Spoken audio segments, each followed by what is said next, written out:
find this parameter and change into other numbers. For example, every time change 0.1 mm. After change the parameter, now we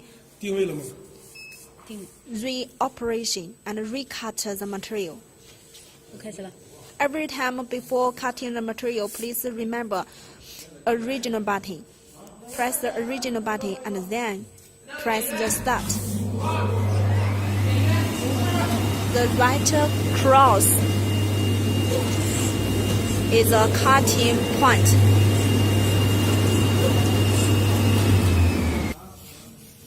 Please check. Now, every corner cutting imperfect.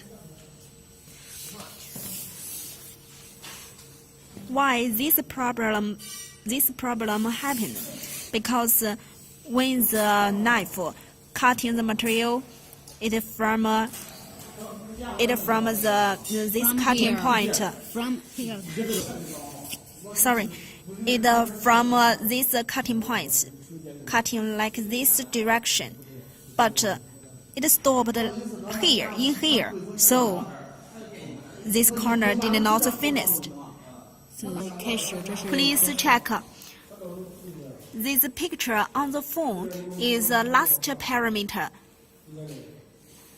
Update parameter. And now the updated parameter like this. Cutting perfect. These steps showing how to solve these problems.